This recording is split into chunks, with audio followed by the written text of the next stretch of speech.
2002 నాటి hit and run కేసులో ప్రముఖ బాలీవుడ్ సినీ నటుడు సల్మాన్ ఖాన్ ని ముంబైలో సెషన్స్ కోర్టు దోషిగా నిర్ధారించింది. ప్రమాద సమయంలో కారు నడిపించింది సల్మాన్ ఖాన్ అని కోర్టు నిర్ధారించింది. శిక్ష ఖరారు చేయబోతోంది కోర్టు. ప్రస్తుతం తీర్పు వెలువరిస్తున్నారు judge. You were driving the car అని సల్మాన్ ఖాన్ తో జడ్జి దేశ్ పాండే వ్యాఖ్యానించినట్టు తెలుస్తోంది.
రెండు నాటి హిట్ అండ్ రన్ కేసులో సల్మాన్ ఖాన్ ని ముంబైలో సెషన్స్ కోర్టు దోషిగా నిర్ధారించింది.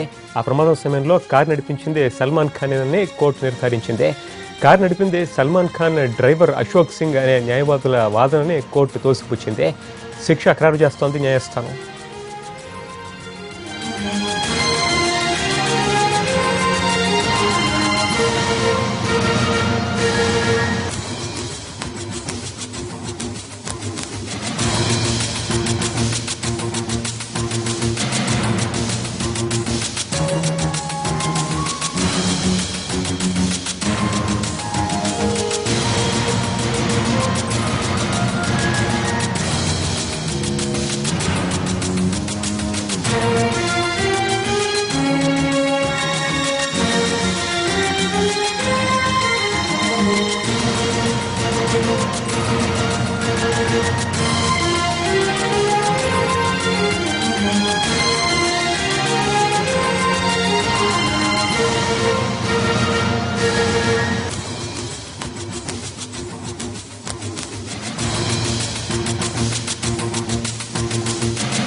అనేక మలుపులు తిరుగుతూ వచ్చిన Salman Khan hit and run కేసులో ఇవాళ ఆయన్ని కోర్టు దోషిగా నిర్ధారించింది.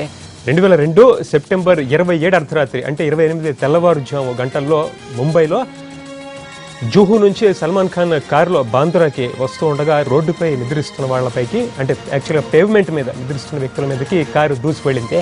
ఈ ఘటనలో ఒకరు నూరుల్లా షరీఫ్ చనిపోగా 4 గాయపడ్డారు. కేసుని విచారణ స్వీకరించిన కోర్టు ఇప్పటిదాకా అనేక మందిని విచారించింది. చివరగా సల్మాన్ ఖాన్ స్టేట్మెంట్ని రికార్డ్ చేసింది. ప్రమాదం జరిగిన సమయంలో తాను కారు నడిపించలేదని, తన డ్రైవర్ అశోక్ సింగ్ డ్రైవ్ చేశారని చెప్పారు సల్మాన్ ఖాన్. ఆ సమయంలో తాను మద్యం తాగున్నట్లు వచ్చిన వార్తల్లో నిజం లేదన్నారు ఆయన.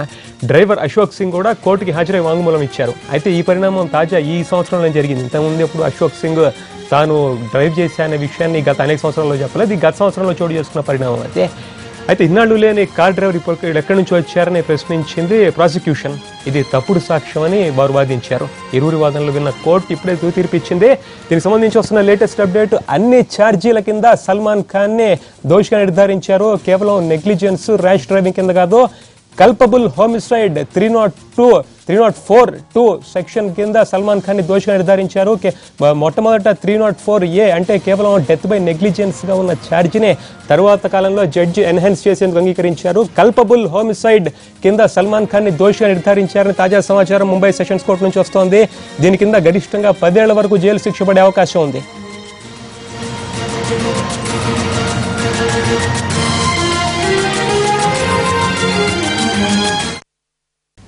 లేటెస్ట్ అప్డేట్స్ కొనసాగుతుంటే చిన్న బ్రేక్.